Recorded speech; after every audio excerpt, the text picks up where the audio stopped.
میرے دوستوں یہ زندگی فانی ہے, یہ زندگی کی ساری چیزیں فانی ہیں, دولت فانی, عزت فانی, حکومت فانی. اہل حکومت سن لے یہ حکومتیں ان کی جانے والی, دولت والے سن لے کہ یہ دولت ان سے بے وفائی کرنے والی ہے, صحت والے سن لے یہ صحت ان سے منہ چلانے والی ہے. جو چیز باقی رہے گی وہ صرف اللہ کا نام ہے اور اللہ کے راستے میں محنتیں ہیں اور اللہ کے دین کے لیے جانچانی ہے اور کوشش اور جدوجہد. بڑا غنیمت وقت ہے, بڑا غنیمت وقت ہے جو گزر رہا ہے. اس میں اگر تم نے اپنے کاروبار سے وقت نکال کر کے ہدایت تبلیغ کا اول تو اپنے اندر طریقہ پیدا کیا اور پھر اس کے لیے کوشش کر لی تو اللہ تبارک و تعالیٰ تمہارے انعام میں دنیا میں تم کو یہ ملک دے دے گا اور آخرت میں تم کو جنت عطا فرمائے گا. اور اگر تم نے ایسا نہ کیا تو یاد رکھو کہ تم اس ملک میں رہ نہیں سکتے. یہ میں آج سیاسی آدمی کی حیثیت سے نہیں بلکہ اس روشنی میں جو اللہ تبارک و تعالیٰ نے ہر مسلمان کو عطا فرمائی اس روشنی میں یہ کہہ رہا ہوں کہ اس ملک میں تمہارا رہنا مشکل ہو جائے گا اگر تم نے دین کے لیے خلوص کے ساتھ کام نہ کیا. اور جب وہ حالت پیدا ہوگی اس وقت میں تمہاری دکانیں محفوظ رہیں گی, تمہارے کارخانے محفوظ رہیں گے. یاد رکھو حفاظت کا سامان صرف کسی ملک میں مسلمان کی حفاظت کا ذریعہ صرف یہ ہے کہ وہ دین کے لیے جدوجہد کر لے اور دین کو اتنا طاقتور بنا لے کہ پھر اللہ تبارک و تعالیٰ اس قوم کی حفاظت اپنی طرف سے فرمائے اور اس کی نصرت خدا کی طرف سے ہو اور پھر اس کا کوئی بگاڑ نہ ہے. یہاں اس ملک میں برما میں جس میں ہم ابھی چند دن سے آئے ہوئے ہیں, یہاں جو سب سے بڑی عقل مندی کا کام ہے اور جو سب سے زیادہ ضروری اور پہلا کام ہے جو وقت کا فریضہ ہے وہ یہ ہے کہ یہاں دین کے لیے محنت کر لو. سب سے بڑی یہاں کی سیاست یہی ہے, سب سے بڑی یہاں کی پالیٹکس یہی ہے, سب سے بڑی یہاں کی حکومت یہی ہے اور سب سے بڑی یہاں کی نفع کی تجارت ہے کہ اس ملک میں ایک مرتبہ 10 برس 20 برس کچھ طے کر لو کہ 10 برس 20 برس یہاں اسلام کو پھیلانا ہے اور یہاں مسلمانوں کے عقیدے اور ایمان کی حفاظت کرنی ہے. اگر یہ بدھسٹ اسٹیٹ بن گیا برما تو تمہاری ذمہ داریاں کتنی بڑھ جاتی. ابھی تک سیکولر اسٹیٹ تھا لیکن اگر خدا نہ خاصا یہ بدھسٹ اسٹیٹ ہو گیا تو پھر اگر تم نے اپنے دین کی فکر خود نہ کی اور تم نے اپنے ایمان کو قائم رکھنے کا خود ارادہ اور فیصلہ نہ کیا اور اس کے لیے ہاتھ پاؤں نہ مارے تو پھر تمہاری کوئی مدد نہیں کرے اور تمہیں کہیں سے مدد نہیں ملتی. ابھی تو خیر حکومت غیر جانبدار ہے, غیر متعلق ہے, وہ نہ تو میں حکومت کے لحاظ سے بدھسٹ ہے, کرسچین ہے, مسلمان ہے, لیکن جب یہ بدھسٹ ہو جائے گی تو پھر تمہارے دین کی حفاظت اور تمہارے دین کی اشاعت اور علم کی کوشش یہ سب تمہارے ذمہ ہے, تمہارے اوپر اس کا فرض عائد ہوتا ہے, تمہارے علاوہ کسی پر اس کا فرض نہیں عائد. یہ ہے وقت کا فریضہ. اگر اللہ نے تم کو سمجھ دی ہے, موٹی سمجھ بھی اگر تم رکھتے ہو تو آنکھ کھول کر کے اور ذرا سا غور کر کے اس بات کو سمجھ لو کہ اس ملک میں تمہارا رہنا بغیر اسلام کے ممکن نہیں. اس وقت سب سے بڑی عقل مندی اور سب سے بڑی خیرخواہی اپنے ساتھ یہ ہے کہ اسلام کے لیے, اسلام کو چمکانے کے لیے, اسلام کو پھیلانے کے لیے, مسلمانوں کو اسلام میں اپنے دین میں مضبوط کرنے کے لیے اور ان کو سچا اور پکا مسلمان بنانے کے لیے ایک مرتبہ اس کا بیڑا اٹھاؤ اور ایک مرتبہ دیوانہ وار اس کام میں لگ جاؤ اور اپنے کو جھونک دو کہ یہاں کا ہر کلمہ کو مسلمان پکا اور سچا مسلمان ہو جائے کہ اس بڑے سے بڑا زلزلہ, بڑے سے بڑا طوفان اور بڑے سے بڑا بھونچال اس کو اپنی جگہ ہلا رہے. اس کے لیے کوشش کرو, سارے ملک میں پھر جاؤ, پھیل جاؤ, گاؤں گاؤں پھیل جاؤ, اللہ کا پیغام پہنچاؤ, خوب کلمے کا اعلان کرو, خوب توحید کا اعلان کرو, خوب اسلامی تحریر کو کھل کر بیان کرو. اسلامی تحریر اختیار کرنی چاہیے, اسلامی نام رکھنے چاہیے اور باقی رکھنے چاہیے. شرک اور مشرکانہ رسموں سے ان کو ڈراؤ اور ان سے کہو کہ مسلمان کی موت ہے اس میں کہ وہ شرک اختیار کرے اور کسی مشرکانہ تقریب میں, کسی مشرکانہ رسم میں, کسی مشرکانہ عمل میں شرکت کرے, یہ مسلمان کی موت ہے. یہ ایسا ہے جیسے زہر کا پیالہ کوئی پی لے, اس سے زیادہ خطرناک بات. شرک کی نفرت ان کے دل میں بٹھا دو, بت پرستی کی نفرت ان کے دل میں بٹھا دو, شرک سے وحشت, کفر سے وحشت ان کے دل میں بٹھا دو. اگر تم نے اس کام میں غفلت کی تو یاد رکھو میرے بھائیوں, میں شاید فخر نہ ہوں تمہیں یاد دلانے والا اور شاید یہ ریکارڈ موجود ہو یا نہ ہو, لیکن جو تم میں سے جو اس وقت غور سے سن رہے ہیں جن کو یاد رہے گا اور میری باتیں یاد کریں. میں کوئی صاحب شرافت آدمی نہیں ہوں, میں کوئی وہ روشن ضمیر انسان نہیں ہوں بزرگ کہ جو 10 برس پہلے کی بات دیکھ لیتے ہیں, لیکن یہ بات اتنی موٹی ہے اور اتنی کھلی ہوئی ہے کہ جیسے کوئی بادل دیکھے اور کڑک کرے اور ہوا ٹھنڈی چلے اور وہ کہے کہ بارش آنے والی ہے, پانی برسنے والا ہے اور پانی برس جائے تو پھر اس کو کوئی ولی نہیں مانتا. ٹھیک ہے, تو بچہ بھی سمجھ سکتا تھا کہ بارش آنے والی ہے. اسی طریقے سے میں آپ سے کہتا ہوں کہ بہت سخت دن آنے والے ہیں. خدا کے لیے اس وقت اپنے کاروبار کو اتنی اہمیت نہ دو جتنی اہمیت دیتے رہے ہو اور اس وقت دین کے لیے کچھ کوشش کر لو, کچھ محنت کر لو اور سور پھونک دو اسلامی تہذیب کا اور دینداری کا اور توحید کا. توحید اور اسلامی تہذیب کا سور پھونک دو بڑھوا کے ایک کنارے سے دوسرے کنارے تک. ایک مسلمان کا ہاتھ پکڑ کر کہو کہ یہ دین ہے, یہ ایمان ہے اور یہ شرک ہے اور یہ کفر ہے. شرک کی نفرت اس کے دل میں بٹھاؤ, بچوں کے دل میں بٹھاؤ, بچوں کی تعلیم کا انتظام کرو اور گاؤں میں ایسے گاؤں گاؤں میں جس کا نام بھی کبھی نہ سنا ہو، اس میں اس گاؤں کے کنارے پر جو ایک جھونپڑا ہے کسی برمی مسلمان کا جو اردو کا ایک لفظ نہیں جانتا، وہاں تک پہنچو، اس کے جھونپڑے میں جا کر کے اس کے قدم پکڑ لو اور اس سے کہو کہ اللہ کے بندے تو مسلمان ہے، مسلمان زندہ رہے اور مسلمان بننا. اس کو ایسا کر دو کہ ابتداء اس کی طرف رخ بھی نہ کر سکے، بالکل محفوظ ہو جائے جیسے کہ وہ کسی ایک لوہے کے قلعے کے اندر وہ محفوظ ہو جائے. اس طریقے سے اس کو محفوظ کر. یہ اس کام کی فرصت ہے، معلوم نہیں کب تک فرصت ہے، لیکن ابھی کچھ فرصت ہے. اب اگر تم نے اس سے فائدہ اٹھایا اور یہ کام کر لیا تو انشاءاللہ تعالی اللہ تبارک و تعالیٰ کی طرف سے اس دین کے نشر یہاں باقی رہے بلکہ ترقی کرنے اور پھیلنے کا فیصلہ ہو جائے. اور اس کی برکت سے اللہ تعالیٰ تمہارے کاروبار کو، تمہاری عزت و آبرو کو، تمہاری عورتوں کو، تمہارے بچوں کو محفوظ کر دے گا اور تمہیں سرفراز سربلند کرے گا، تمہیں عزت دے گا اس ملک میں. اور کچھ تعجب نہیں کہ تم کو اللہ تبارک و تعالیٰ اس ملک کا انتظام کی ذمہ داری بھی تمہیں سونپ دے. اس لیے کہ یہ حکومتیں اور یہ اقتدار یہ اللہ کے دین کی محنت کی خیرات ہے، اللہ کے دین کی محنت کے قدموں کی خاک ہے. دیکھو اللہ کے بندوں نے کچھ دن محنت کی تھی بدر اور احد میں، بدر و احد کے میدانوں میں اور تبلیغ کے میدانوں میں کچھ اللہ کے بندوں نے محنت کی تھی. اس کا کیا نتیجہ ہوا؟ اس کا نتیجہ یہ ہوا کہ ان کے جانشینوں میں اور ان کی اولاد میں ایک شخص پیدا ہوتا ہے جس کا نام ہے ہارون الرشید. سنا ہوگا تم نے اس کا نام، بہت مشہور خلیفہ ہے. اس کی سلطنت کا میں تمہیں حال بتلاتا ہوں. ایک مرتبہ وہ بیٹھا ہوا تھا بغداد میں، ابر کا ایک ٹکڑا اس کے سر کے اوپر سے گزرا، بدلی ابر. اس نے سر اٹھا کر دیکھا، ابر جا رہا تھا کسی طرف. کہنے لگا کہ چاہے مشرق میں جا چاہے مغرب میں جا، جہاں تیرا جی چاہے وہاں جا اور جہاں تیرا جی چاہے وہاں برس.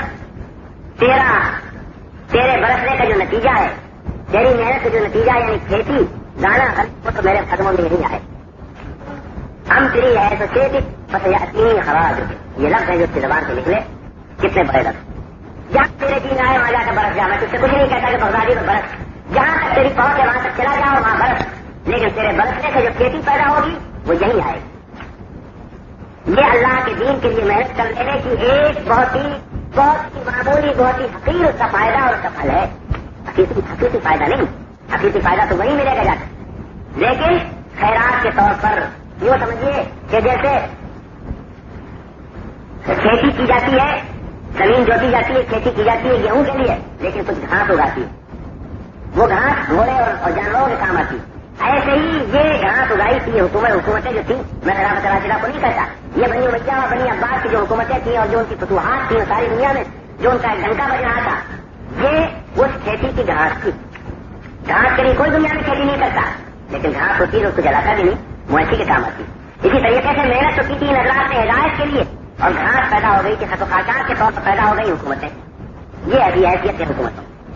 میرے دوستوں، اگر تم نے اس ملک محنت کر لی تو آج کے ہر ممبر سے تم یہ آواز سنتے اور ہر زبان سے، ہر عالم کی زبان سے تم یہی پیغام سنتے. اس وقت کرنے کام یہ اگر میرے بس میں ہوتا تو میں تم سے سچ کہتا ہوں، کوئی بڑی بات نہیں کہہ رہا ہوں.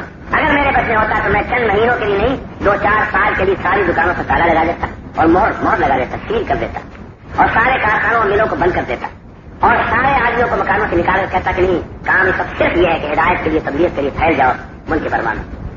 راشن ملے گا، کھانے کو راشن ملے گا، کھا لینا، پیٹ بھر لینا، اور پہننے کے لیے سے جوڑے کپڑے ملیں گے، پہن لینا. اور اگر وہ کپڑے پھٹ جائیں تو پیون لگا لینا، اور اگر کھانا کافی نہ ہو، خوراک کافی نہ ہو تو فاقہ کر لینا. مگر 10 برس تک صرف تبلیغ کا کام. پھر اسلام محفوظ ہے. تم نے دیکھا ہوگا ریل کی پٹری پر ایک ٹرالی چلتی ہے. ٹرالی دیکھا، ٹرالی کہتی ہے یہاں بھی لائن کی خبر لینے کے لیے اور دیکھنے کے لیے. ٹھیک ہے، پٹری وٹری ٹھیک ہے، اس کے لیے ٹرالی چلتی ہے. تو اب تو خیر وہ بجلی کی بھی چلنے لگی ہے ایک زمانے میں. اب بھی ہمارے یہاں ہندوستان میں آپ کا ملک ترقی آپ کا معلوم ہوتا ہے. ہمارے یہاں اب بھی چونکہ ملک بہت لمبا چوڑا ہے، بہت بڑا ہے، تو وہاں ٹرالی اس طرح چلتی ہے کہ اس پر کلی بیٹھے ہوتے ہیں اور کچھ دیکھ بھال کرنے والے افسر بیٹھے ہوتے ہیں. تو کلی اتر کر کے اس کو دھکا دیتے ہیں. میں نے اپنی آنکھوں سے دیکھا، دھکا دیتے ہوئے دور تک چلے جاتے ہیں، 1 فرلان 2 فرلان. کتنی پٹری ہوتی ہے، اس کے بعد کسی پر سوار ہو جاتے ہیں، پھر وہ ٹرالی ان کو لے جاتی ہے. پہلے وہ ٹرالی کو لے جاتے ہیں، اس کے بعد جتنا وہ ٹرالی کو لے جاتے ہیں اس 10 گنا ٹرالی ان کو لے جاتی ہے. ایسے ہی ایمان کی ٹرالی کو ایک بڑا دھکا دے دو، پھر ایمان کی ٹرالی تم کو 100 کر خود لیتی چلی جائے گی. صحابہ کرام نے ایسا دھکا دیا تھا کہ دیکھنا اس ٹرالی کے پہیوں میں اب بھی گردش ہے. سمجھے؟ رکے ارضی نہیں ہے، رفتار خوش ہو گئی ہے. اس لیے تو سوئیے کہ تم نے حکومتوں کا بوجھ ڈال دیا، اپنے گناہوں کا بوجھ ڈال دیا اس پر. گناہوں کا بوجھ پڑتا تو اس کی رفتار میں بھی انشاءاللہ کمی نہ ہوتی. ایسے ہی ترقی ہوتی چلی جاتی اسلام. لیکن صحابہ کرام کے ایسے بابرکت ہاتھ تھے, ایسے طاقتور ہاتھ تھے, ایسے مخلص ہاتھ تھے, اللہ تعالیٰ کی رحمتیں ہوں, کروڑوں رحمتیں ہوں ان پر, کہ انہوں نے اپنی اولاد کی پرواہ کی, نہ مال کی پرواہ کی, نہ دکانوں کی پرواہ کی, اور ایک وقت جڑ کر کے سب نے اس ٹرالی کو, اسلام کی ٹرالی کو ایسا دھکا دیا ہے, ایسا دھکا دیا ہے, صرف 23 برس دھکا دینا پڑا تھا. 23 برس کے بدلے میں 1300 برس تو اسی وقت تک ہو چکے ہیں. اور بھائی جہاں جہاں ان کے قدم گئے آج تک اسلام وہاں غالب ہے, اور عربی زبان ہی وہاں کی زبان ہے, اور جہاں صحابہ کرام نہیں گئے وہاں کام کچھ کہتے ہیں. لیکن جہاں صحابہ کرام کے بابرکت قدم پہنچے وہاں کی تو فضا بدل گئی, ہوا بدل گئی, موسم بدل گیا, تاثیر بدل گئی, تہذیب بدل گئی, سب زمین و آسمان بدل گئے. میرے دوستو, کیا یہ عقل مندی کی بات نہیں کہ ٹرالی کو ذرا سا دھکا دے دو, جب تم کو اسی پر جینا اور مرنا بھی ہے, تھوڑا سا اتر کر کے دھکا دے دو, ہاتھ لگا دو, سب مل کر کے تو چھپر بھی اٹھاتے ہیں, گاؤں میں سب لوگ مل کر کے چھپر اٹھا لیتے ہیں. اور یہ اسلام کی ٹرالی تو ایسے چکنے پہیوں کی ہے, اور اس کی پٹری بھی ایسے چکنے پہیوں کی ہے کہ انگلی کے اشارے سے چلنے کے لیے تیار ہے. کتنے ظلم کی بات ہے کہ اس پر تم بیٹھے رہو اور تم سے اتنا نہ ہو سکے تھوڑا سا اتر کر کے اس کو دھکا دے کر کے آگے چلا. دوستوں بچر کتنی بات کی دیر ہے, کوئی تم سے نہیں کہتا کہ تم عمر بھر پھرتے ہی رہنا, یہ بھی تم سے چلنے ہی تو مانگتے ہیں, عمر بھر چلنے کو تم سے یہ بھی تو نہیں کہتے, مگر یہ کہتے ہیں کہ تھوڑے دن کے لیے ذرا گاڑی کو دھکا دے دو اور اس کے بعد شوق سے اس پر بیٹھو, پھر تم کو اپنے پاؤں خود ہی یہ چلی جائے گی, ہوا کی طرح لے جائے گی انشاءاللہ. اور حساب لگاؤ گے تو یہی ہوگا کہ 1 فرلانگ پوری چلاتے ہیں, 10 فرلانگ وہ خود چلتی, اگر 10 فرلانگ نہیں تو 5 فرلانگ ضرور چلتی. بس یہ ہمارا تم سے کہنا ہے, تم سے کیا کہنا. بہت ہی نازک مسئلہ ہے تمہارے ملک, اس کا کوئی مسئلہ نہیں, سارے اختلافات کو ختم کرو, جتنی جماعتیں سب حرام ہے اس پہ اختلاف. دنیا کا انہماک, تمہاری جو معاش کا انہماک ہے, تجارت کا انہماک ہے, اس پر بھی اس کو بریک لگاؤ ذرا, اس کو اس پر بھی کنٹرول قائم کرو, اور وقت نکالو, سر سمجھو اپنا وقت نکالنا. چلے اگر مانگے جائیں چلے دو, ہفتے مانگے جائیں ہفتے دو, دن مانگے جائیں دن دو, اور ہر شخص یہ طے کر لے کہ میں بغیر اس کے رہنے والا نہیں. اور کون سے اتنا بڑا ملک ہے ہندوستان کا, تو ہمارے خیال میں 10واں حصہ ہوگا. تم اگر چاہو اس طرح پھیل جاؤ کہ کوئی گاؤں کوئی گھر تم سے نہ بچے. طے کر لو کہ 10 برس کے اندر ایک گھر ایک جھوپڑا بھی ہمیں چھوڑنا نہیں ہے, اور یہاں سے لے کر کے اور اگر برما کی آخری حدود تک, اور لوور برما کی آخری حدود تک, اور پاراکان کے آخری حدود تک, اور آسام سے ملتے ہوئے حدود تک, اور مشرق پاکستان سے ملتی ہوئی سرحد, اور ادھر جہاں تک سمندر یا سمندر کا کنارا ہے وہاں تک, بس یہ طے کر لو کہ ایک گھر بھی باقی نہیں رہے گا جہاں خدا کی آواز میں پہنچا. ہر جگہ جا کر کے یہ پیغام پہنچاؤ کہ تعلیم اور اسلام کی تہذیب ان کا دامن نہ چھوڑو. ان کے جانشین پیدا ہوتے رہے کہ کچھ لوگ اللہ کے بندے سینکڑوں ہزاروں کی تعداد میں ہر زمانے میں ایسے رہے کہ انہوں نے سب کچھ وہ لے سکتے تھے, ان کو وزارت مل سکتی تھی, ان کو حکومت مل سکتی تھی, ان کو حکومت کی کرسیاں مل سکتی تھی, مگر انہوں نے کہا کہ یہ ہم کو نہیں لینا ہے, ہم اپنے نامہ اعمال میں ہم اپنے لیے ہم صرف انسانوں کو کمانا چاہتے ہیں, انسانیت کی ہم کمائی چاہتے ہیں کہ خدا کے نیک بندے ہمارے حصے میں آئے. ہم تو ہدایت تبلیغ کا کام کریں گے اور ہمیں کسی چیز سے کوئی سروکار نہیں. وہ اللہ کے بندے بس گھر بار چھوڑ کر اور اپنے دکان اور اپنے مکان اور اپنے کارخانے کو اور تمام جو ترقیاں ان کو مل سکتی تھی سب کو بھول کر, اور وہ اس راستے پر بس دیوانہ وار چل پڑے, اور کسی نے کسی ملک کو انتخاب کر لیا, کسی نے کسی ملک کو انتخاب کر لیا, اور وہاں بس اللہ کا نور انہوں نے پھیلایا اور دین اسلام کی انہوں نے تبلیغ کی. اسی طریقے سے ہر نسل کے بعد ایک نسل, ہر نسل کے بعد ایک نسل ایسی آتی رہی, چراغ سے چراغ جلتا رہا, دیے سے دیا جلتا رہا. ایک برس کا زمانہ, ایک مہینے کا زمانہ, ایک ہفتے کا زمانہ, ایک دن کا کی مدت بھی ایسی نہیں گزری کہ اس امت میں ہدایت کا اور تبلیغ کا کام کرنے والے دنیا کے مختلف حصوں میں لڑے. اس کا نتیجہ یہ ہوا کہ کوئی ملک اللہ کی یاد سے اور اللہ کے پہچاننے والوں سے خالی ہے. اب اس کے بعد یہ سلسلہ چلتے چلتے ہم تک پہنچا جو میں نے آپ کے سامنے آیت پڑھی تھی, ثم جعلناکم خلائف فی الارض من بعدہم لننظر کیف تعملون. پھر ہم نے تم کو زمین میں جانشین بنایا تاکہ ہم دیکھیں, ان کا جانشین بنایا تمہارے اگلوں کا تاکہ ہم دیکھیں تم کیسا عمل کرتے ہو. آج اللہ تبارک تعالیٰ نے ہم کو اس زمانے میں پیدا کیا, زمانہ بہت نازک, زمانہ بہت خراب, لیکن کرنے والے ہر زمانے میں کرتے رہے. جب گردن پر تلوار تھی, جب سر پر تلوار لٹک رہی تھی, اس وقت بھی اللہ کے بندوں نے کیا. جب تاتاریوں کی تلوار سروں پہ لٹک رہی تھی اور کسی کو اپنی جان کا اطمینان نہیں تھا اور کوئی سانس نہیں لے سکتا تھا, پوری دنیا اسلام میں دبکے پڑے تھے بڑے بڑے بہادر اور بڑے بڑے بادشاہ دونوں میں پڑے ہوئے تھے, اور کوئی میدان میں نکل نہیں سکتا تھا. اس وقت بھی اللہ کے بندوں نے نہ صرف یہ کہ تبلیغ کی دوسروں نے بلکہ تاتاریوں تک کو مسلمان کر لیا. ہم میرے دوستوں اور بزرگوں, آج یہ ملک ہے برما کا, ہمارے تمہارے سامنے پڑا ہوا ہے. اللہ کے کہ مخلوقات کا ایک باغ ہے، ایک جنگل ہے انسانوں کا جو تمہارے حوالے کیا گیا. تم جو اس ملک میں لائے رہے ہو یقین کرو کہ تم کھانے پینے کے لیے، دکان کرنے کے لیے، تجارتوں کو ترقی دینے کے لیے نہیں آئے. یاد رکھیں ہمارے صورتی بھائی، ہمارے راندیر کے بھائی، گجرات کے بھائی، ممبئی پریزیڈنسی کے بھائی، ہندوستان کے بھائی، یو پی کے بھائی، پنجاب کے بھائی، کہ وہ جو یہاں آئے ہیں تو ہرگز اللہ تعالیٰ نے ان کو اس لیے نہیں بھیجا کہ یہاں آ کر صرف دکان کریں، صرف کارخانے قائم کریں، صرف اپنا ویوپار کریں اور روپیہ کما کر کے یہاں سے چلے جائیں یا یہیں رہیں اور کھاتے پیتے رہیں. ہرگز نہیں. اللہ تعالیٰ نے تم کو جانشین بنایا ہے ان نسلوں کا، ان بندوں کا کہ جنہوں نے دنیا میں ہدایت اور تبلیغ کا کام کیا تھا، اور آج اللہ تعالیٰ نے تم کو اتنا بڑا انسانی کارخانہ عطا فرمایا ہے. تم کو اس ملک کا امین بنایا ہے، اس ملک کا تم کو امامت کا اور ہدایت کا کام سپرد کیا ہے، جس میں کروڑوں انسان بستے ہیں. یہ 2.25 کروڑ کی انسانی بستی اس کو بسما کہتے ہیں. یہ 2 کروڑ انسانوں کا ملک یہ اللہ تعالیٰ نے تم کو دیا ہے، اور کل تم سے پوچھا جائے گا اور دیکھا جائے گا لننظر کیف تعملون کہ تم نے یہاں کیا کیا. یہاں اپنی قوم کی تعداد میں اضافہ کرنے کے لیے نہیں، بلکہ اللہ کے بندوں کو جہنم کے عذاب سے بچانے کے لیے اور اس جہالت کی اور اس حیوانیت کی زندگی ڈالنے کے لیے اور اللہ کی روشنی میں، اللہ کی ہدایت میں داخل کرنے کے لیے، ان کو جنت کا مستحق بنانے کے لیے، ان پر اللہ کی رحمت کے دروازے کھولنے کے لیے، ان کو خدا کا مقبول بندہ بنانے کے لیے، ان کو دنیا اور آخرت کے خطرات سے بچانے کے لیے اللہ تعالیٰ نے تم کو اس ملک میں رکھا ہے اور دور دور سے تم کو یہاں بھیجا ہے. اور تم کو سمجھتے تھے کہ ہم کمانے جا رہے ہیں، لیکن اللہ تبارک تعالیٰ کا ارادہ اور اللہ تبارک تعالیٰ کا منشا یہ تھا کہ تم یہاں آ کر ہدایت تبدیل کا کام. آج حالت یہ ہو رہی ہے کہ یہ 18 لاکھ 20 لاکھ کی جو تعداد جو قوم ہے مسلمانوں کی، اسی کے ایمان کے ڈالے پڑے ہوئے ہیں، اسی میں ارتداد پھیل رہا ہے. ہم نے سنا ہے اسی عاقب کے اندر ہم نے بہت کچھ سن لیا کہ بہت سے علاقوں میں ارتداد پھیلتا چلا جا رہا ہے. وہاں لوگ دین سے ہٹتے چلے جا رہے ہیں، خود مذہب اختیار کرتے ہیں، مسجدیں چھوڑ کر مسجدوں سے نکل کر حیا میں اور اس پگوڑوں میں جا رہے ہیں. بدھ مذہب، عیسائی مذہب اختیار کر رہے ہیں، اپنے دین کو بالکل بھولتے جا رہے ہیں. آپ پر 2 ذمہ داری، ایک ذمہ داری اپنے بھائیوں کی، اس 18-20 لاکھ کی قوم کی، اور ایک ذمہ داری اپنے برادران وطن کی جو آپ ایک ہی پانی سے اپنی پیاس بجھاتے ہیں، ایک ہوا میں سانس لیتے ہیں، ایک زمین پر چلتے پھرتے ہیں. اللہ تبارک تعالیٰ نے آج آپ کو اس ملک میں رکھا ہے. ایک بندے کے متعلق آپ سے سوال ہوگا، ایک مسلمان کے متعلق اللہ تعالیٰ آپ سے سوال کرے گا کہ ہم نے تمہیں وہاں پیدا کیا تھا، تمہیں وہاں بھیجا تھا، ایمان کی دولت نصیب کی تھی، کھانے کے لیے پیٹ بھرنے تک کا سامان دے دیا تھا کہ پیٹ بھر جائے تمہارا، ہاتھ پاؤں دیے تھے اور صحت دی تھی، تندرستی دی تھی، تم نے کیا حاصل کیا؟ میرے دوستو، یہ تم ایک دارالامتحان میں ہو، تم دارالتجارت میں نہیں ہو، منڈی میں نہیں ہو، تم کسی بازار میں نہیں ہو، تم امتحان گاہ میں. آج تو نہیں سمجھ رہے ہو، لیکن کل روز قیامت جب حضور صلی اللہ علیہ وسلم کو منہ دکھاؤ گے اور آپ کے سامنے آؤ گے اور اللہ تعالیٰ کے یہاں تمہاری پیشی ہوگی، اس وقت میں معلوم ہوگا کہ تم سے حساب ہوگا اس زمانے کا اور اس جگہ کا اور یہاں کے انسانوں کا. تم سے جواب طلب کیا جائے گا کہ تم وہاں صرف اسی لیے سے کارخانے قائم کرو، آمدنی میں اضافہ کرو، اور تمہیں فرصت نہ ہو کسی وقت کمانے سے، اور تمہیں اولاد کے پالنے سے کبھی کسی وقت فرصت نہ ہو، اور یہ ہماری مخلوق اس طرح سے تباہ ہو گئی.